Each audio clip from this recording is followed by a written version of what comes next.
አሁን ፕሮፌሰር ቃል ኪዳን ሲያነሳቸው የነበሩ የሆነ በጣም ሰፋፊ የሆኑ ቶፒኮች ሰፋፊ የሆኑ ችግሮች እንዳሉብን ሲያነሳቸው ነበሩና የፕራዮሪቲ ኢሹ ክሪቲካል ነው ብዬ ነው ማስበው።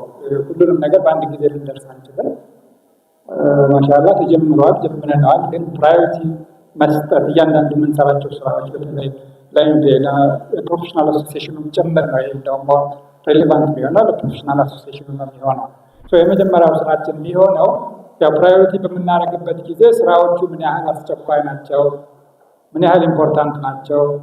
ሶስተኛው ደግሞ ምን አለኝ የሚለው ክሪቲካል ሶስት ነገሮች ማየት ይፈልጋል። ኦርጀንሲ፣ ኢምፖርታንስ እና ሪሶርስ። ሪሶርስ በምንልበት ጊዜ ሂውማን ሪሶርስ አለ፣ ፋይናንሻል ሪሶርስ አለ፣ ታይም አለ።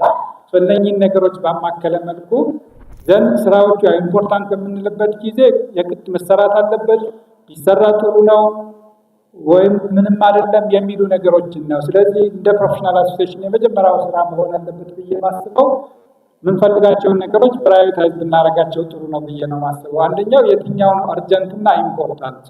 አርጀንትና ኢምፖርታንት የሆኑት አስቸኳይና ወሳኝ የሆኑ ወይም ደግሞ አስፈላጊ የሆኑትን እነሱን የመጀመሪያ የሼልፋችን መጀመሪያ ላይ ማስቀመጥ ይኖርብናል። ሁለተኛው እርጀንት የሆኑ ነገር ኢምፖርታንት የሆኑ ግን እርጀንት ያልሆኑ ኢሹዎች ይኖራሉ፣ በሎንግ ተርም ብቻ ልንፈታቸው የምንችላቸው ነገሮች።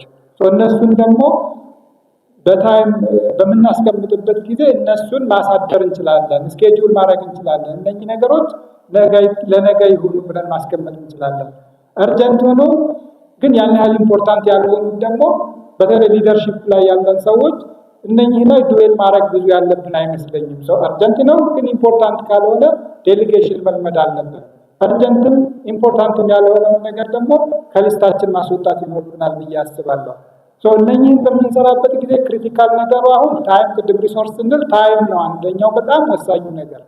ታይማችን እንዴት ማኔጅ እናደርገው? ያሉላቸው ነገሮች ወደ ኮሚኒቲ ልንደርስ ከቻልን ያለንን ታይም እና ሪሶርስ ኢፌክቲቭሊ ስንጠቀም ነው።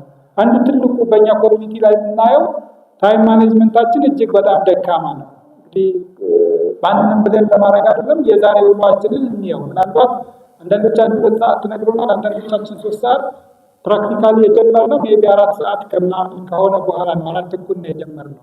ቅድም ኡስታዝ አህመድ ጀበል ሲያነሳው የመጀመሪያው ክሪቲካል ነገሩ ጠዋት መነሳት ነው። የትኛውም ሳይንቲፊክ ማቴሪያል ቼክ ብናደርግ ታይም ማኔጅመንት ላይ መጀመሪያ የሚመጣው ጠዋት ተነሱ ነው፣ የጠዋት ሰው ሁሉ ነው። ስለዚህ ጠዋት አላህ ሐዲስ ላይ እንዳየነው በረካ የሚያደርገው ነው። ስለዚህ አርዲ ከተነሳን ብዙ ነገሮችን አድሬስ ማድረግ እንችላለን።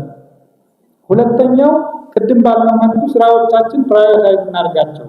አሁን ፕሮፌሽናል እኛ የምንወስዳቸው ስራዎች የትኞቹ ናቸው ለኮሚኒቲ ክሪቲካል ናቸው ብለን የምናስባቸው። ስለዚህ ፕራዮሪታይዝ እናድርጋቸው። የትኛው መጀመሪያ መምጣት የሚለውን ነገር ከወሰድነው ጠቃሚ ነገር ይሆናል ብዬ አስባለሁ።